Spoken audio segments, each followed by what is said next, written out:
Hey guys, Ryan here. And if you want to know how to increase your KD and get a better KD ratio overall, then you probably want to stick around and watch this video. So first things first, kills are more important than wins most of the time. Now, before anyone gets mad at me, I'm still saying to play for the win, guys. But my logic and my belief is this: if you learn to get kills at a high level and you learn to get good at just winning your 1v1s, you're gonna have a much easier time winning games. And if you just play scared and always play for the win by playing positioning and rotating and you never really push yourself and go for kills, well, you're never gonna really get better. But the second part of this is you actually want to learn how to play for high kill games and have that skill. Because what a whole high kill game is it's you putting yourself in good positioning, it's playing aggressive, it's having a high tempo, but it's having the ability to win your 1v1s. And I cannot stress how important that is.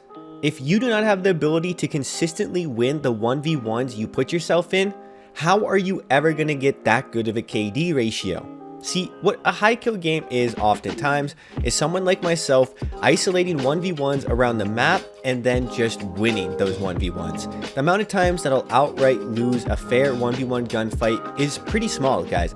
And my whole point with focusing on getting kills over wins is that if you just play for the win consistently, you're never going to get the skills, you're never going to learn the proper movement, you're never going to have the gun skill, you're never going to get the practice necessary to learn to win your 1v1s. Now realistically, guys, there aren't very many true 1v1s in Warzone because a lot of the times someone's going to have the advantage. You have teammates, they have teammates, there's score streaks, mines, whatever. But the reality is if in a theoretical situation you are in a 1v1, you have to think about how often you would win that theoretical 1v1. And if it's honestly lower than 50%, well, how do you expect to have over a 1 KD ratio?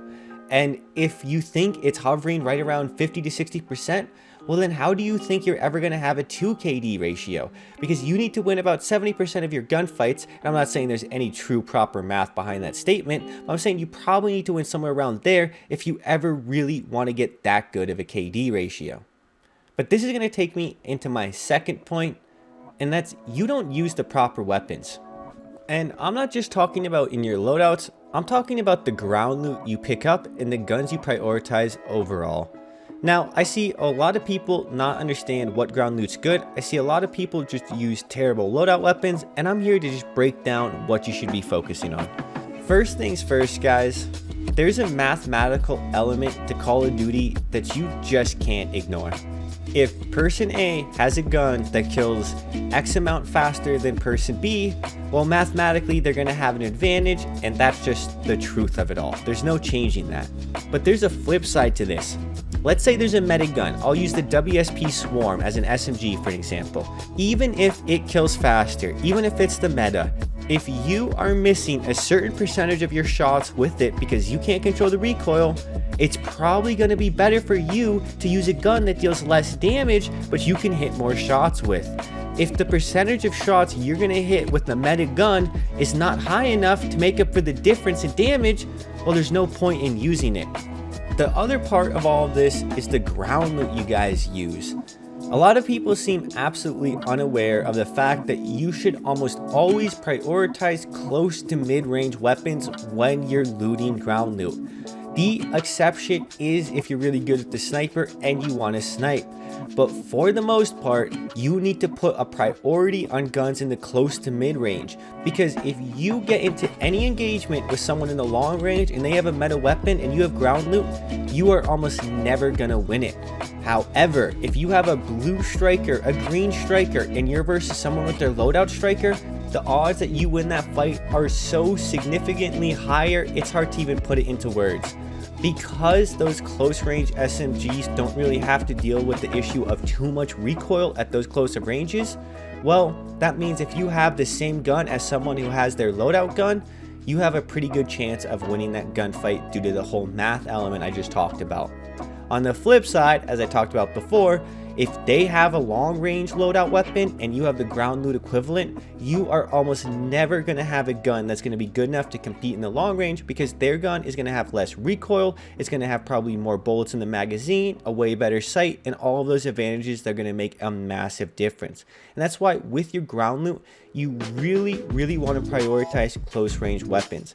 And in fact, I'm going to actually make a whole ground loot tier list video, because I think it's so important that people use the actual proper ground loot. Anyways, let's move into my third tip, and this is going to be, you're not fast enough to be a good player.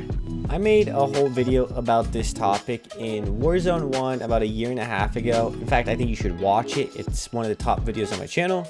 But the whole point of it was, you're just too slow with everything. I'm talking about your plating, the time it takes for you to finish, the time it takes for you to realize your teammates are dead, to realize where your enemies are because you don't look at your mini map, to put together sound cues, everything. And it all adds up, because the quicker you process everything around you, the quicker you begin plating, the quicker you begin reloading in gunfights, the quicker you get behind in cover, and the quicker you just instantly react to getting shot, the better you're gonna be. I mean, I could just go on and on, but that's just the reality. The quicker you are, the better you're gonna be, and so many people do not put an emphasis on playing the game fast. They play the game in this slow, methodical, very just not urgent way. And I promise it's getting you killed, it's affecting your KD, and it's not the most difficult thing to actually begin fixing in your own gameplay. All it really begins with is just knowing it's a thing, and I'm not kidding. Once you start to really process this and really implement it into your gameplay, you're going to start noticing all the ways you need to do it, and you're going to start just doing it. I promise, if you get shot and you just work on getting quicker at plating and getting behind cover quicker and just reacting to everything a little quicker, if you learn to pre-aim quicker, if you just start thinking ahead of time and start being proactive instead of reactive, you're just going to have a much better time. You're going to get way more kills, and it's going to help with every single thing I talked about in this video. And you're like, what, Ryan? You were just talking about using the right weapons for my loadout and yada yada yada. But seriously, listen, when you land, one of the most important parts of a high kill game, or most good games, is a nice solid landing. So when you land, the quickness and your ability to find a good ground loot gun, and a lot of it will be luck, but a lot of it is how fast you loot. When you open a loot box, how long does it take you to process how much loot you actually just saw, what you should prioritize, and what you should loot? Because if you're sitting there and it's taking you way too long to understand the loot you're looking at, well, you're just going to be costing yourself, because now you aren't set up for gunfights. You aren't setting yourself up to have the advantage. You're just going to be sitting there looting while people are going to be getting the better loot because they're going to be looting quicker than you. They're going to be hunting you down because they're going to have the advantage, you know, things like UAVs, better ground loot, yada yada. And you're just going to be sitting there looking at the loot on the ground. I can't stress it enough, guys. Learn to get quicker, learn to get faster, and your KD is going to start going up immensely. And if you really want to learn how to get good at the game, then focus on this one little key last point. And that's why I made a whole video about it a year and a half ago. Anyways, guys, it's been Ryan. Hope you have a good day. Peace.